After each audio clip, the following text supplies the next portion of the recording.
Welcome to the Prayagraj institute. इस video में हम लोग डिस्कस करेंगे महात्मा बुद्ध और उनकी जीवनी से संबंधित अति महत्वपूर्ण प्रश्नों के बारे में। हमारे सामने जो पहला प्रश्न है, पहला प्रश्न ये है कि बौद्ध धर्म के संस्थापक कौन थे? तो बौद्ध धर्म के संस्थापक गौतम बुद्ध। बौद्ध धर्म के संस्थापक कौन? गौतम बुद्ध या महात्मा बुद्ध। अगला प्रश्न, हमारे सामने जो अगला प्रश्न है कि गौतम बुद्ध का जन्म कब हुआ था? तो गौतम बुद्ध का जन्म कब हुआ था ये आपको बताना है। तो गौतम बुद्ध का जन्म हुआ था 563 ईसा पूर्व या 563 बीसी। इसको याद रखना है, ठीक है। अगला प्रश्न यह है कि गौतम बुद्ध का जन्म कहां पर हुआ था? इससे पहले वाला जो प्रश्न था कि गौतम बुद्ध का जन्म कब हुआ था, और यहां पे प्रश्न है कि गौतम बुद्ध का जन्म कहां पर हुआ था। तो गौतम बुद्ध का जन्म कपिलवस्तु के लुम्बिनी में हुआ था। ऑप्शन नंबर ए इसका सही उत्तर है। अगला प्रश्न, गौतम बुद्ध के पिता का क्या नाम?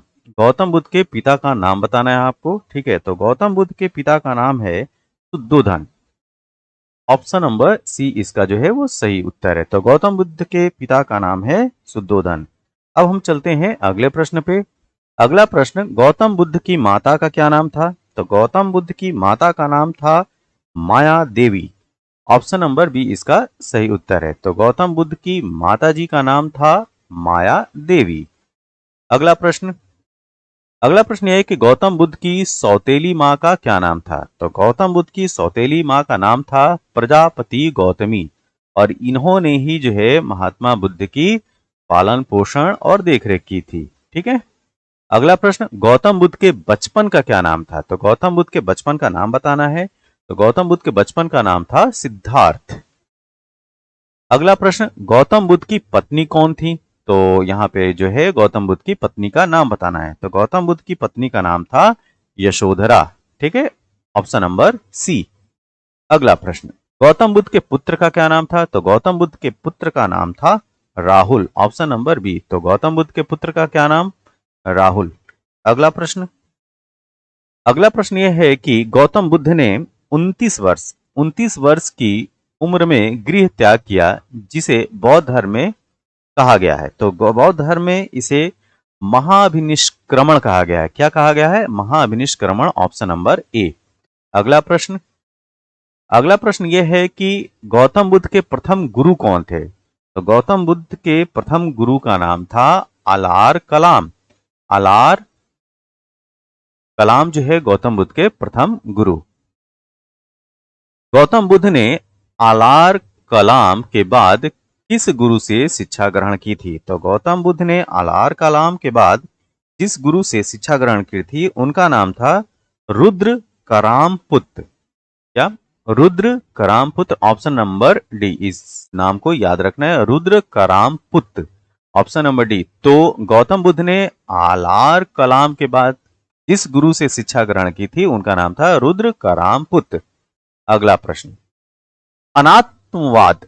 ये देखिए, ये वर्ड याद रखना है। अनात्मवाद सिद्धांत, जो अनात्मवाद प्रिंसिपल है, इनमें से किससे संबंधित है? आपको बताना है ये किससे रिलेटेड है। तो अनात्मवाद सिद्धांत जो है वो बौद्ध दर्शन का पार्ट है, ठीक है। Option number B. अगला प्रश्न, सारनाथ के भूमि स्पर्श मुद्रा के बुद्ध मूर्ति का संबंध इनमें से किस काल में है? तो ये है कुषाण काल। ये बहुत इंपॉर्टेंट क्वेश्चन है, ठीक है। इसको इंपॉर्टेंट क्वेश्चन की श्रेणी में रखिए। तो सारनाथ के भूमि स्पर्श मुद्रा के बुद्ध मूर्ति का संबंध कुषाण काल से है। Option number B. अगला प्रश्न यह है कि बौद्ध स्थलों के संदर्भ में, ठीक है, बौद्ध स्थलों के संदर्भ में चैत्य तथा विहार में क्या अंतर है? आपको यहां पे बताना है कि चैत्य और विहार में क्या अंतर है, ठीक है। चैत्य क्या कहलाता है और विहार क्या कहलाता है? तो देखिए, चैत्य और विहार में अंतर यह है कि चैत्य जो है वो पूजा स्थल होता है तथा विहार जो है बौद्ध भिक्षुओं का निवास स्थान होता है, ठीक है। तो चैत्य क्या है? चैत्य है पूजा स्थल और विहार जो है बौद्ध भिक्षुओं का निवास स्थान। तो इसको याद रखना है आपको। Option number C. अगला प्रश्न, इनमें से कौन सा बौद्ध मत ध्यान से देखिएगा इस प्रश्न को, ये काफी इंपॉर्टेंट है। इनमें से कौन सा बौद्ध मत निर्वाण की अवधारणा को सही उल्लेखित करता है? ठीक है, तो इनमें से कौन सा बौद्ध मत निर्वाण की अवधारणा को सही उल्लेखित करता है? तो ये है तृष्णा रूपी अग्नि का समन। ठीक है, तृष्णा रूपी अग्नि का समन मतलब कि जो इच्छा है उसका दमन करना, जो किसी भी चीज की इच्छा है उसको दमन करना जो है, यही है बौद्ध मत में निर्वाण। ठीक है, तो ऑप्शन नंबर डी इसका सही है, तृष्णा रूपी अग्नि का समन।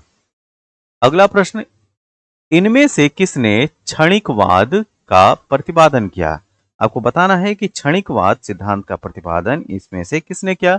तो ये है बौद्ध दर्शन, ऑप्शन नंबर डी। तो क्षणिकवाद का जो कॉन्सेप्ट है, मोमेंटरिज्म का जो कॉन्सेप्ट है, वो बौद्ध दर्शन का है, बौद्ध फिलॉसफी का है। अगला प्रश्न, संसार की रक्षा हेतु इनमें से कौन भावी बुद्ध अवतरित होंगे? ये बहुत इंपॉर्टेंट क्वेश्चन है। ठीक है, तो संसार की रक्षा हेतु जो भावी बुद्ध अवतरित होंगे वो होंगे मैत्रेय, ऑप्शन नंबर बी। अगला प्रश्न, प्राचीनतम बौद्ध विश्वविद्यालय का नाम क्या है? ठीक है, तो ये था नालंदा, जो कि बिहार में है, ऑप्शन नंबर सी। अगला प्रश्न, गौतम बुद्ध को 6 वर्ष की कठिन तपस्या के पश्चात 35 की उम्र में किस नदी के किनारे ज्ञान प्राप्त हुआ था? जी हाँ, ये बहुत ही आसान सा प्रश्न है, अक्सर पूछा भी जाता है ये। तो ये है निरंजना नदी या फल्गु नदी। ठीक है, निरंजना या फल्गु नदी जो कि बिहार में है। अगला प्रश्न, गौतम बुद्ध को किस वृक्ष के नीचे ज्ञान प्राप्त हुआ था? ठीक है, तो उस वृक्ष का नाम बताना है जिस वृक्ष के नीचे जो है गौतम बुद्ध को ज्ञान की प्राप्ति हुई थी। तो उनको ज्ञान की प्राप्ति मतलब महात्मा बुद्ध को ज्ञान की प्राप्ति पीपल के वृक्ष के नीचे हुई थी, ऑप्शन नंबर सी। अगला प्रश्न, गौतम बुद्ध को जिस स्थान पर शिक्षा प्राप्त हुई वह स्थान क्या कहलाया? ठीक है, तो आपको बताना है कि जहां पे महात्मा बुद्ध को शिक्षा प्राप्त हुई थी वह स्थान कौन सा? तो वो है बोध गया। बोध गया में उनको ज्ञान की प्राप्ति हुई थी। अगला प्रश्न यह है कि बुद्ध ने अपना प्रथम उपदेश कहां दिया? ठीक है, तो महात्मा बुद्ध ने अपना प्रथम उपदेश कहां दिया, ये आपको बताना है। तो ये है ऑप्शन नंबर बी, सारनाथ या ऋषिपत्तनम। इसका पुराना नाम क्या? ऋषिपत्तनम। ठीक, बौद्ध धर्म ग्रहण करने वाली पहली महिला, ये भी इंपॉर्टेंट क्वेश्चन में इसको रखिए। ठीक है, तो बौद्ध धर्म ग्रहण करने वाली जो पहली महिला थी वो थी महाप्रजापति गौतमी। उनकी जो सौतेली माँ थी वही जो है वो पहली महिला थी जिन्होंने बौद्ध धर्म ग्रहण किया। तो ऑप्शन नंबर ए इसका सही उत्तर है। अगला प्रश्न ये है कि बुद्ध ने अपने उपदेश किस भाषा में दिए? ठीक है, ये भी क्वेश्चन जो है वो काफी अच्छा है। ठीक, तो बुद्ध ने अपने उपदेश जिस भाषा में दिए वो है पाली। ठीक है, ऑप्शन नंबर सी। अगला प्रश्न, बुद्ध ने किस स्थान पर अपने सर्वाधिक उपदेश दिए? ये भी क्वेश्चन बहुत पूछा जाता है। ठीक, तो सबसे ज्यादा उपदेश उन्होंने श्रावस्ती में दिए थे, ऑप्शन नंबर बी इसका जो है वो सही उत्तर है। अगला प्रश्न, गौतम बुद्ध द्वारा अपने धर्म में दीक्षित गौतम बुद्ध द्वारा अपने धर्म में दीक्षित किया जाने वाला अंतिम व्यक्ति निम्नलिखित में से कौन था? ठीक है, फिर से प्रश्न को देखिए, गौतम बुद्ध द्वारा अपने धर्म में दीक्षित किया जाने वाला अंतिम व्यक्ति निम्नलिखित में से कौन था? तो ये थे सुबुद्ध, ऑप्शन नंबर बी इसका सही उत्तर है, सुबुद्ध। एशिया का ज्योतिपुंज, ठीक है, एशिया का ज्योतिपुंज मतलब लाइट ऑफ एशिया किसे कहा जाता है? तो लाइट ऑफ एशिया जो है गौतम बुद्ध या महात्मा बुद्ध को कहा जाता है। ठीक है, ऑप्शन नंबर डी। अगला प्रश्न ये है कि गौतम बुद्ध ने कब देह त्याग किया? मतलब गौतम बुद्ध को महापरिनिर्वाण या मृत्यु कब हुई, ये आपको बताना है। ठीक है, तो ये है डेट 483 ईसा पूर्व, या इसको हम लोग बोल सकते हैं 483 बीसी। अगला प्रश्न हमारे सामने ये है कि गौतम बुद्ध ने किस स्थान पर देह त्याग किया था? ठीक है, तो गौतम बुद्ध ने जिस स्थान पर देह त्याग किया था उस स्थान का नाम बताना है। तो वो जगह थी कुशीनारा। ठीक है, या ये कह सकते हैं कुशीनगर, जो कि गोरखपुर के पास में उत्तर प्रदेश में। अगला प्रश्न, गौतम बुद्ध के देह त्याग को बौद्ध धर्म में क्या कहा गया है? ठीक है, तो जो महात्मा बुद्ध या गौतम बुद्ध का जो देह त्याग है उसको बौद्ध धर्म में क्या कहते हैं, ये आपको बताना है। तो महापरिनिर्वाण बोला जाता है, ठीक है। और गृह त्याग को क्या बोलते हैं? गृह त्याग जो है महाभिनिष्क्रमण है, ठीक। तो ये डिफरेंस याद रखिएगा। तो गौतम बुद्ध के देह त्याग को बौद्ध धर्म में क्या बोलेंगे? महापरिनिर्वाण। ऑप्शन नंबर बी इसका सही उत्तर है। अब चलते हैं अगले प्रश्न पे। अगला प्रश्न यह है कि बौद्ध ग्रंथ त्रिपिटकों की रचना निम्नलिखित में से किस भाषा में की गई थी? तो बौद्ध ग्रंथ में त्रिपिटक है, ठीक है। और ये त्रिपिटक कौन है? त्रिपिटक में अभिज्ञान पिटक, ठीक, सुत्त पिटक और अभिधम्म पिटक, ठीक है। तो ये जो त्रिपिटक है उनकी रचना जो है जिस भाषा में की गई है उसको आपको बताना है। तो ये जो पिटक है वो पाली भाषा में उनकी रचना की गई थी। अगला प्रश्न, निम्न में से कौन एक त्रिपिटक का अंग नहीं है? ठीक है, तो जैसे अभी मैंने बताया कि विनय पिटक, सुत्त पिटक और अभिधम्म पिटक, ये 3 पिटक थे, ठीक। तो इसमें क्या डिफरेंस है? ये जातक जो है वो त्रिपिटक के अंतर्गत नहीं आता है। तो ऑप्शन नंबर सी इसका सही उत्तर है। अगला प्रश्न, जातक कथाएं धर्म से संबंधित है। आपको बताना है कि जातक कथाएं जो हैं वो किस धर्म से संबंधित हैं। तो जो जातक कथाएं हैं वो बौद्ध धर्म से संबंधित ग्रंथ हैं। Option number B. अगला प्रश्न, कौन सी बौद्ध रचना गीता के समान पवित्र मानी जाती है? बहुत इंपॉर्टेंट क्वेश्चन है, ठीक है। तो कौन सी रचना जो है वो गीता के समान पवित्र मानी जाती है, ये आपको बताना है। तो गीता के समान पवित्र रचना है धम्मपद, ठीक है। ऑप्शन नंबर सी, जो धम्मपद है वो गीता के समान पवित्र मानी जाती है बौद्ध धर्म में। अगला प्रश्न ये है कि बौद्ध धर्म में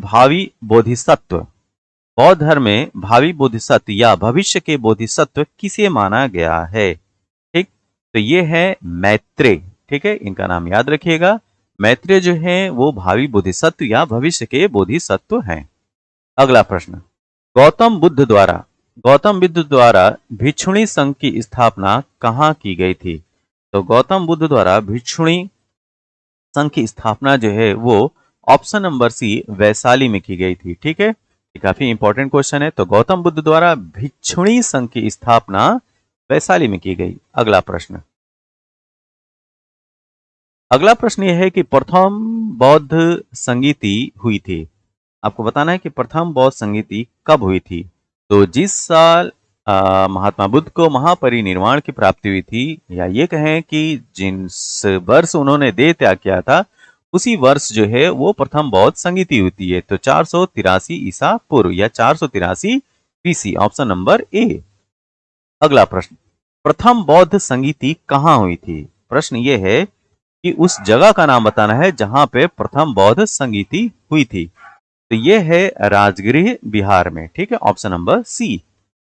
अगला प्रश्न, प्रथम बौद्ध संगीति के अध्यक्षता किसने की थी? प्रथम बौद्ध संगीति जो है उसकी अध्यक्षता किसने की थी, ये आपसे पूछा जा रहा था, ठीक है। तो ये है महाकश्यप। Option number A. अगला प्रश्न, एक सेकेंड, हमारे सामने जो अगला प्रश्न यह है कि प्रथम बौद्ध संगीति किसके शासन काल में, ठीक है, उस शासक का नाम बताना है जिसके टाइम पे प्रथम बौद्ध संगीति हुई थी, ठीक है। तो प्रथम बौद्ध संगीति होती है अजात शत्रु के टाइम पे, और अजात शत्रु जो है वो कंटेम्प्रेरी है महात्मा बुद्ध के। तो महात्मा बुद्ध के समय जो शासक भी था वो अजात शत्रु ही था। तो अजात शत्रु जो है वो हर्यक वंश का शासक रहता है, ठीक है। तो प्रथम बौद्ध संगीति जो है वो अजात शत्रु के टाइम पीरियड में होती है। अगला प्रश्न, द्वितीय बौद्ध संगीति कब और कहां हुई? आपको बताना है कि जो द्वितीय बौद्ध संगीति है कब और कहां हुई थी, ये आपको बताना है, ठीक है। तो द्वितीय बौद्ध संगीति जो है वो 383 ईसा पूर्व वैशाली में हुई थी, ठीक है। मतलब महात्मा बुद्ध की मृत्यु के 100 साल बाद द्वितीय बौद्ध संगीति होती है 383 ईसा पूर्व में, और कहां पे होती है? वैशाली में होती है, ठीक है। तो अब चलते हैं अगले प्रश्न में। द्वितीय बौद्ध संगीति की अध्यक्षता किसने की थी, ये आपको बताना है। तो द्वितीय बौद्ध संगीति की अध्यक्षता की थी सबकामी ने, ठीक है, सबकामी, ऑप्शन नंबर सी। अगला प्रश्न यह है कि द्वितीय बौद्ध संगीति का आयोजन किसके शासन काल में, द्वितीय बौद्ध संगीति जो है उसका आयोजन किसके शासन काल में किया गया था। तो ये था कालाशोक, ठीक है, कालाशोक, ऑप्शन नंबर ए। तो द्वितीय बौद्ध संगीति का आयोजन कालाशोक के टाइम पीरियड में किया गया था। तृतीय बौद्ध संगीति कब और कहां आयोजित की गई थी, ये भी काफी इंपॉर्टेंट क्वेश्चन है।